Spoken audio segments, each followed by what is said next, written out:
আলহামদুলিল্লাহ আমরা আল্লাহর কাছে লাখ কোটি শুকরিয়া যে আমরা আমাদের আবেদন ছাড়া আমরা শেষ নবীর উম্মত হতে পেরেছি। আমরা কি আবেদন করেছি বলেন? আমরা আবেদন করি নাই। আবেদন ছাড়া শেষ নবীর উম্মত আমরা হতে পেরেছি, আলহামদুলিল্লাহ। এত বড় নবীর, এত ইজ্জতের মানুষ, এত সম্মানিত, এত শ্রেষ্ঠ মহামানব, এই কারণে আমরাও শ্রেষ্ঠ। তার উম্মত হওয়ার কারণে আমরাও, আল্লাহ তাআলা ঘোষণা দিয়েছেন কুনতুম খায়রা উম্মাতিন উখরিজাত লিন-নাস, এই উম্মত হলো সবথেকে শ্রেষ্ঠ উম্মত। আগের জামানার যে নবীদের যে মর্যাদা, এই জামানার উম্মতেরও সেই রকম মর্যাদা। তা'মুরুনা বিল মা'রুফ ওয়া তানহাউনা আনিল মুনকার। আগের জামানার শুধু নবীরাই দাওয়াত দিত, শুধু নবীরাই ভালো পথে দাওয়াত দিতেন, খারাপ পথ থেকে বাধা দিতেন। এই জামানার এই উম্মতরা সেই কাজ করে। এই জন্য ওই জামানার নবীদের মতোই কাজ করেন আমাদের এই শেষ জামানার উম্মত। তো যাই হোক, নবীজি সাল্লাল্লাহু আলাইহি সাল্লামের শ্রেষ্ঠত্ব বোঝাতে একজন প্রধান বক্তাকে আসবেন একেবারে আদম আলাইহিস সালাম থেকে নিয়ে আল্লাহ তাআলা ঈসা আলাইহিস সালাম থেকে পর্যন্ত যত নবী রাসূল এসেছেন, সমস্ত নবী রাসূলদের কাছ থেকে আল্লাহ তাআলা ওয়াদা নিয়েছেন এবং তাদের মাধ্যমে সুসংবাদ দিয়েছেন পৃথিবীবাসীকে। এই ওয়াদার কথা সূরা আলী ইমরানের 81 নম্বর আয়াতে আল্লাহ তাআলা এই ওয়াদার কথাটা বলেছেন যে হে নবী রাসূলরা, এই ওয়াদাটা মূলত আপনার রূহের জগতের ওয়াদা। রূহের জগতে সবাই ছিল, অথবা এই ওয়াদাটা প্রত্যেক নবী যখন পাঠিয়েছেন তখনই এই ওয়াদা নিয়েছেন আল্লাহ তাআলা। তো আল্লাহ তাআলা বলেছেন ওয়াইদ আখাযাল্লাহু মিসাকান নাবিয়্যিনা লামা আতাইতুকুম মিন কিতাবিন ওয়া হিকমাহ সুম্মা জাআকুম রাসূলুম মুসাদ্দিকাল লিমা মাআকুম লাতুমিনুন্না বিহি ওয়া লাতানসুরুন্না। আল্লাহ তাআলা বলেছেন যে আমি প্রত্যেকটা নবী রাসূল থেকে এই ওয়াদা নিয়েছি যে যখন তোমাদের কাছে শেষ নবী আসবে তখন তোমরা যে অবস্থায় থাকো, তোমাদের উম্মতই যে অবস্থায় থাক, তোমাদের কাছে যত বড়ই কিতাব থাক, যত পাণ্ডিত্যের অধিকারীও তোমরা হও না কেন, তোমরা ওই নবীকে গ্রহণ করে নিবে। এটা প্রত্যেকটা নবীর কাছে আল্লাহ তাআলার দেওয়া ওয়াদা, প্রতিশ্রুতি। তো নবীরা কি করলেন? ক্বালা আআকরারতুম, নবীদেরকে আল্লাহ তাআলা বললেন তোমরা কি এটাকে গ্রহণ করেছো এই ওয়াদা? ক্বালু আকরারনা, নবীরা বললেন হ্যাঁ আল্লাহ, আমরা ওয়াদা গ্রহণ করলাম। আমাদের লাস্ট মেসেঞ্জার প্রফেট মুহাম্মদ সাল্লাল্লাহু আলাইহি ওয়াসাল্লাম যখন আসবে, যদি আমাদের জামানায় এসে যায় তো আমরা তাকে গ্রহণ করে নেব, আমাদের উম্মতেরও গ্রহণ করে নেবে। দেখেন, লাস্ট প্রধান বক্তার কথা বলেছিলাম, প্রত্যেকটা নবী তার উম্মতকে আমাদের এই নবীর জন্য নবীর কথা বলে গেছেন, প্রত্যেকটা নবী। এবং এই ওয়াদাই ছিল আল্লাহর যে যদি তোমাদের সময়ে আমার শেষ নবী আসে, আমার হাবিব যদি আসে, তাহলে তোমরা তাকে গ্রহণ করে নিবে। নবীরা পর্যন্ত গ্রহণ করে নিতে বাধ্য। উম্মত তো অনেক দূরে থাক, এই জামানায় যদি আমাদের এই জামানায় যদি আদম আলাইহিস সালাম থাকতেন, ইব্রাহিম আলাইহিস সালাম থাকতেন, মূসা আলাইহিস সালাম থাকতেন, ঈসা আলাইহিস সালাম থাকতেন, নূহ আলাইহিস সালাম থাকতেন, এই অবস্থায় যদি মুহাম্মদ সাল্লাল্লাহু আলাইহি সাল্লাম এসে যেতেন, সকলেই সকলের ধর্মকে ত্যাগ করে নতুন করে ওনার প্রতি ঈমান আনা তাদের জন্য ফরজ ছিল, ফরজ। কথা কি বুঝতে পেরেছেন?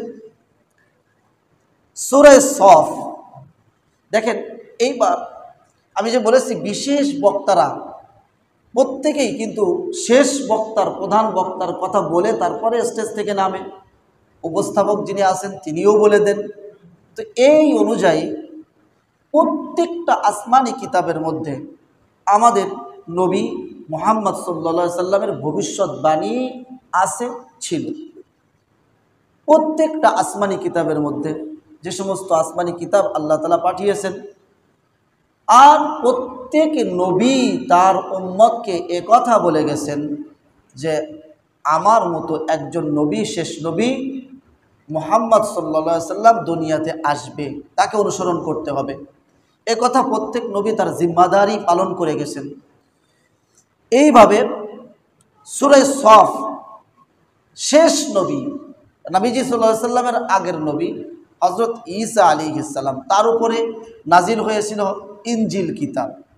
তো ঈসা আলাইহিস সালাম স্পষ্ট আমাদের নবীর নাম ধরে তার উম্মতকে, খ্রিস্টানদেরকে বলে গেছেন, যে কথা ইনজিলের মধ্যে না, আল্লাহ তাআলা কোরআনের মধ্যেই বলেছেন।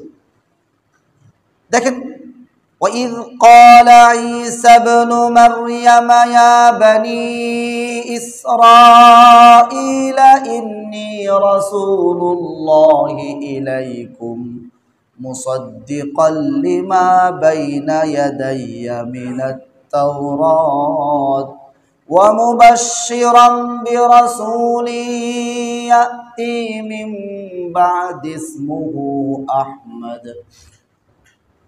হযরত ঈসা আলাইহিস সালাম বনি ইসরাইলদেরকে বললেন, আমার পরে একজন নবী আসবেন, তিনি হবেন শেষ নবী, যার নাম হবে আহমদ।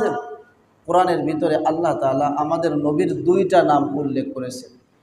কয়টা নাম? দুইটা নাম।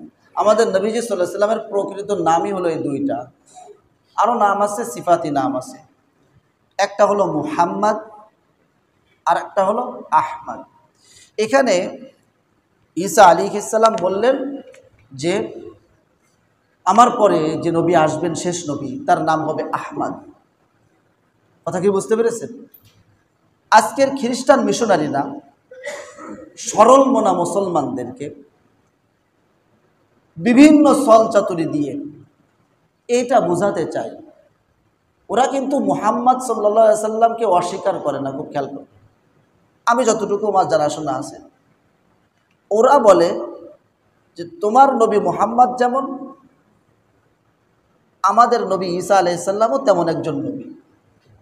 আমাদের নবী মানলে এই ফায়দা। কি ফায়দা? পূর্বের সব গুনাহ মাফ হয়ে যাবে। আমাদের নবী ক্রুশবিদ্ধ হয়ে মারা গেছে, তার উম্মতের যত গুনাহ আছে সব গুনার কাফফারা করে মারা গেছে, তার উম্মতের আর কোনো গুনাহ নাই।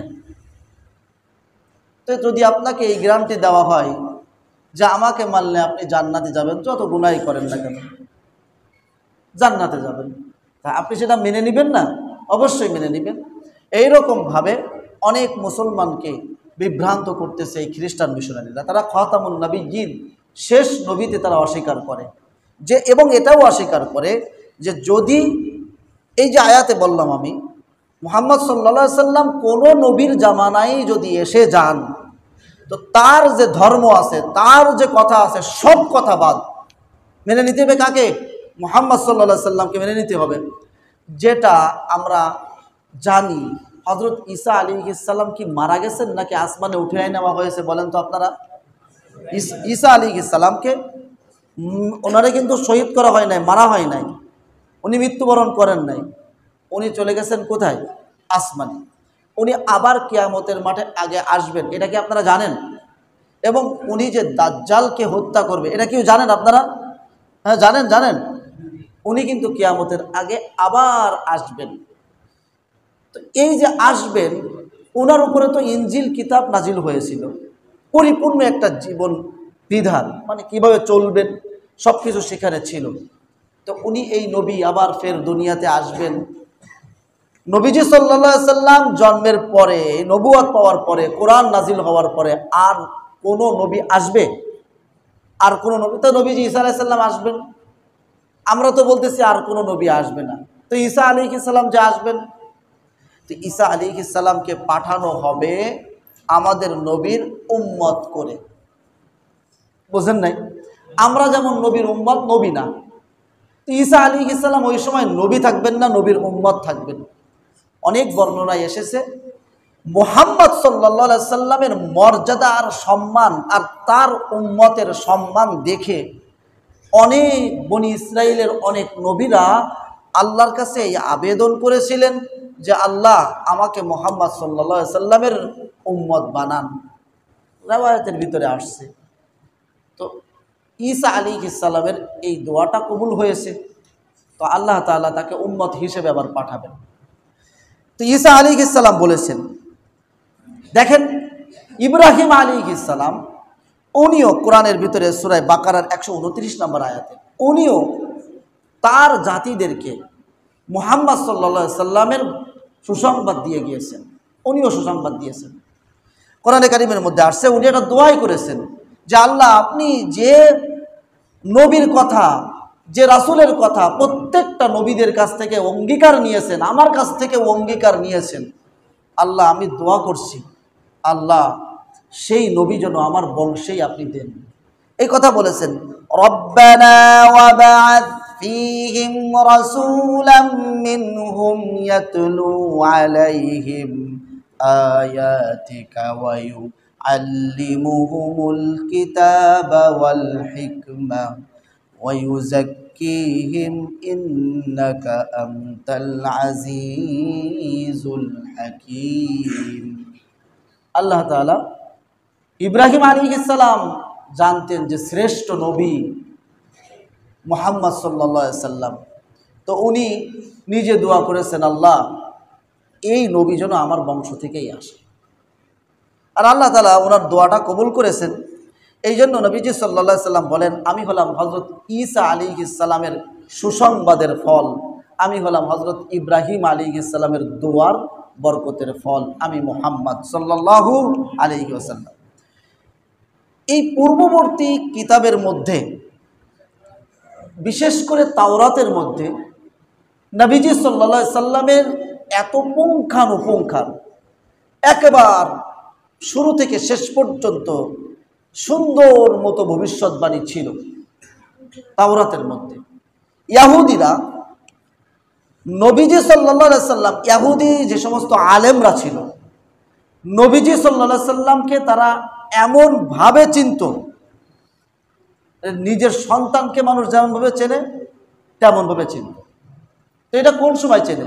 যখন তার আদ্যপান্ত পুরাটা সে জানে। তো তাওরাতের মধ্যে আল্লাহ তাআলা এত বিস্তারিত আলোচনা করেছেন আমাদের নবী সম্পর্কে, যে একটা নবী আসতেছে শেষে, তার দাম আকাশচুম্বী, তার উম্মতের দামও তেমন। তিনি সর্বপ্রথম জান্নাতে প্রবেশ করবেন, তার উম্মতই সর্বপ্রথম জান্নাতে প্রবেশ করবে। তো একটা সর্বপ্রথম জান্নাতে তার উম্মতই প্রবেশ করবে, কি বড় মর্যাদার। তো নবীরাই হয়রান হয়ে গেছেন যে এত বড় মর্যাদার মানুষ, হাই এর যদি সাক্ষাৎ পেতে পারতাম। নবীরাই হয়রান। তো যাই হোক, আল্লাহ তাআলা এই কারণে, আমি আগেও আপনাদেরকে শুনিয়েছি, ইহুদিরা শত শত বছর আগে থেকেই মদিনার মধ্যে বসবাস শুরু করেছে। কেন জানেন? তারা তাদের কিতাবের মধ্যে পেয়েছে ইয়াসরিব নামক একটা এলাকা, সেই এলাকাতে নবীজি সাল্লাল্লাহু আলাইহি সাল্লাম হিজরত করবেন মক্কা থেকে, সেখানেই তিনি থাকবেন, তার রাজত্ব সেখান থেকেই উত্থান হবে। এটা যেহেতু তাওরাতের মধ্যে পুঙ্খানুপুঙ্খানুভাবে তারা পেয়েছে, তো যারা ভালো মনে করেছে ওই সিরিয়া থেকে, সুদূর এই জেরুজালেম থেকে, সিরিয়া থেকে ইহুদিরা দলে দলে মদিনায় এসে আগ থেকে তারা থাকা শুরু করল, যাতে তারা পিছপা না হয়ে যায়। মুহাম্মদ সাল্লাল্লাহু আলাইহি সাল্লাম অর্থাৎ শেষ নবী আসার সাথে সাথেই তারা ঈমান গ্রহণ করতে পারে। কিন্তু তাদের একটা জায়গায় ভুল ছিল, তারা খুব খেয়াল করেন, ইব্রাহিম আলাইহিস সালামের বংশ হলো দুইটা। ইব্রাহিম আলাইহিস সালামের ছেলে একটার নাম হলো ইসমাইল, আর একটার নাম হলো ইসহাক। ইসহাক আলাইহিস সালামের এই বংশে শত শত হাজার হাজার নবী এসেছেন। ইসমাইল আলাইহিস সালামের বংশে একজন নবী, তিনি হলেন আমাদের নবী মুহাম্মদ সাল্লাল্লাহু আলাইহি সাল্লাম, আর কোনো নবী আসেন নাই। তো নবীর ধারাবাহিকতার দিক দিয়ে ইহুদিরা মনে করত যে যেহেতু আমাদের এই বংশে, এই চেনে যেহেতু বারবার নবী বারবার নবী বারবার নবী, ছেলের পিতার পরে ছেলে নবী, ছেলের পরে আরেক ছেলে, তারপরে আরেক ছেলে, এইভাবে নবী চলতেছে, হয়তো শেষ নবীটা এই সিরিয়ালে এসে যাবে। আর ওনারাও যেহেতু ছিলেন, বনি ইসরাইলরা যেহেতু ছিল, আপনার হযরত ইসহাক আলাইহিস সালামের বংশধর, ইয়াকুব আলাইহিস সালামের বংশধর, ওনারা চাইতেন যে ওনারা আমাদের বংশধর থেকেই এই শ্রেষ্ঠ মানুষটা আসুন। কিন্তু তারা মদিনায় গেছে কেন? মদিনায় গেছে তারা যাতে আগে তার সাক্ষাৎটা লাভ করতে পারে, যেহেতু মদিনায় হিজরত করবে।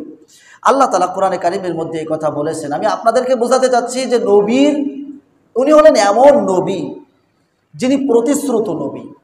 সব জামানায় ওনার ব্যাপারে আলোচনা হয়েছে, সব নবীরাই তার উম্মতের কাছে ওনার ব্যাপারে আলোচনা করেছেন।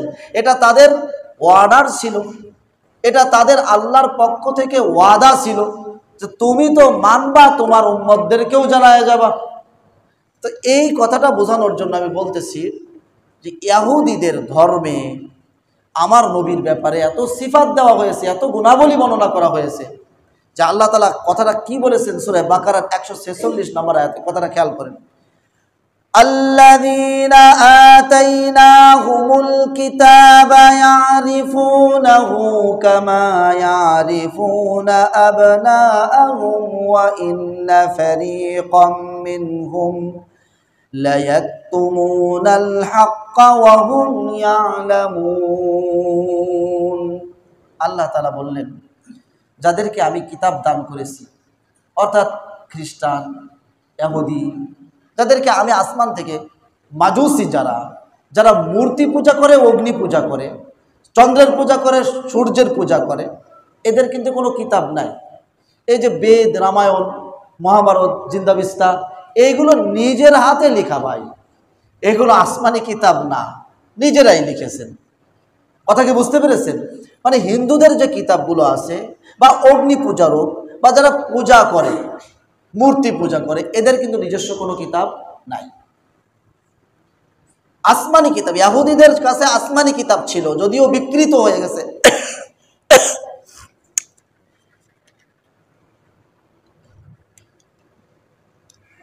খ্রিস্টানদের কাছে আসমানি কিতাব ছিল, যদিও বিকৃত হয়ে গেছে। ইহুদিরা যখন মদিনায় রাসূল হিজরত করলেন, ইহুদিরা দেখেই কিন্তু নবীকে চিনে ফেললেন, কিন্তু তারা গোলামি করে।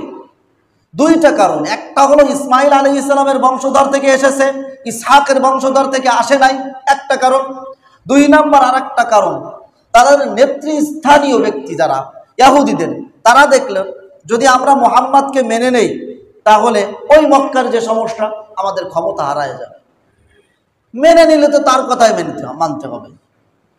তো এই দুইটা কারণে তারা মানলো না, এবং মানলো না, তারা এই কথা অস্বীকার করলো যে উনি নবী না।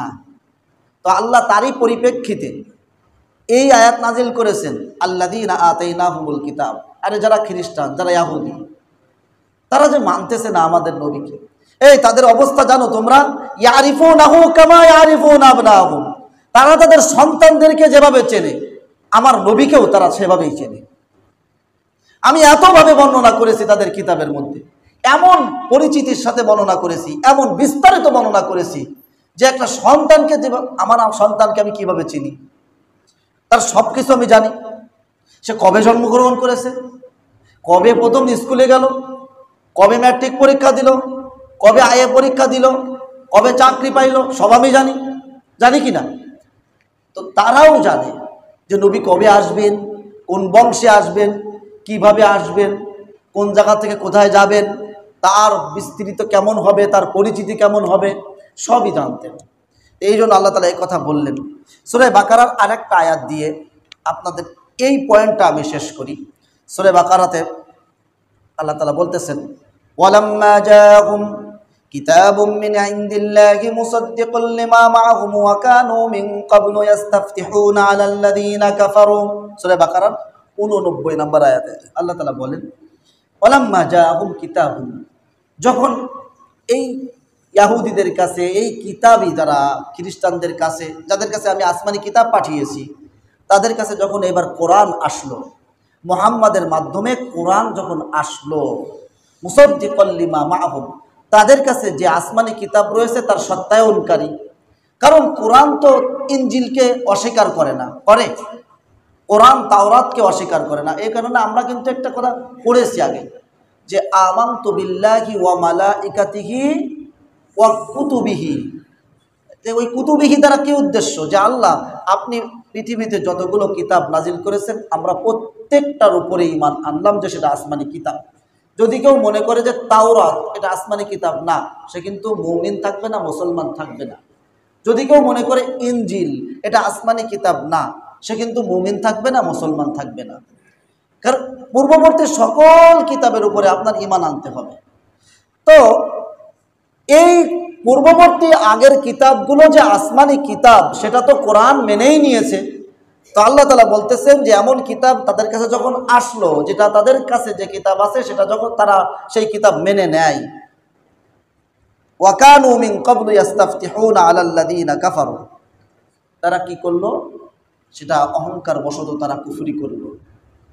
তারা জানতো যে এটা আসমানি কিতাব, কিন্তু অহংকার বশত তারা কুফরি করে ফেললো। তো যাই হোক, আমি বোঝাতে চাইলাম যে আমার নবী উনি একজন প্রতিশ্রুত নবী। ওনার প্রতিশ্রুতই একেবারে রূহের জগৎ থেকে দিতে দিতে আল্লাহ তাআলা হযরত ঈসা আলাইহিস সালামের মাধ্যমে, এই প্রতিশ্রুত নবী ঈসা আলাইহিস সালামের মাধ্যমে শেষে একেবারে নাম উল্লেখ করে কোরআনের ভিতরে বলাও আছে, উল্লেখ করে তার জাতিকে সুসংবাদ দিয়েছেন যেমন একজন নবী আসতেছে।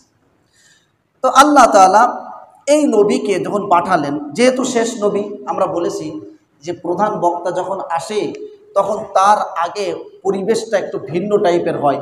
মানুষজন তাদের সব কাজ কারবার ছেড়ে মাহফিলের প্যান্ডে চলে আসে, প্যান্ডেলের নিচে আবার কি হয় যে সবাই একটা আওয়াজ হয়, নারায়ে তাকবীর দেওয়া হয়, আবার রাস্তার দুই পাশ দিয়ে আপনার মানুষ দাঁড়ায় যায় আহলান সাহলান দেওয়ার জন্য। আপনার স্টেজটাকে ঠিক করা হয়, প্যান্ডেলটাকে ঠিক করা হয়, নতুন করে মাইকগুলোকে ঠিক করা হয়, সব কিছু মিলায় একটা আয়োজন করা হয় শেষ বক্তা ওঠার আগে। আল্লাহ তাআলা এইভাবেই করলেন যে একটা অন্ধকার না থাকলে আলোর প্রভাব বোঝা যায় না।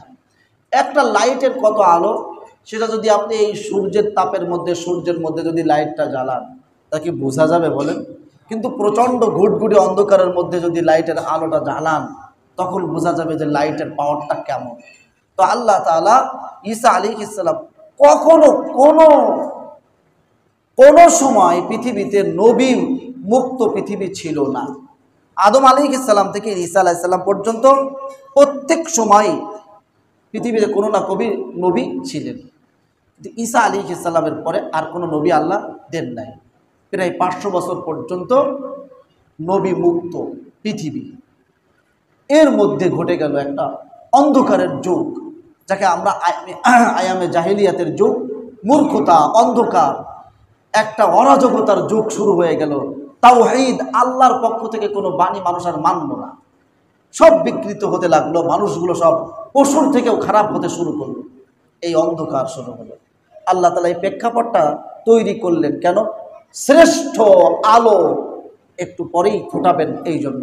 যাই হোক, আস্তে আস্তে আমরা রবিউল আউয়াল মাস আসতেছি। রবিউল আউয়াল মাসে কিছু কথা নবীজি সাল্লাল্লাহু আলাইহি ওয়াসাল্লামের জীবনীর ব্যাপারে অবশ্যই আমাদেরকে বছরে একবার একটু শোনাও দরকার, যে নবীজি কেমন ছিলেন। তো আল্লাহ তাআলা আমাদেরকে শোনার তৌফিক দান করুন। আমিন। ওয়া আখিরু দাওয়ানা আলহামদুলিল্লাহি রাব্বিল আলামিন। সুন্নাত।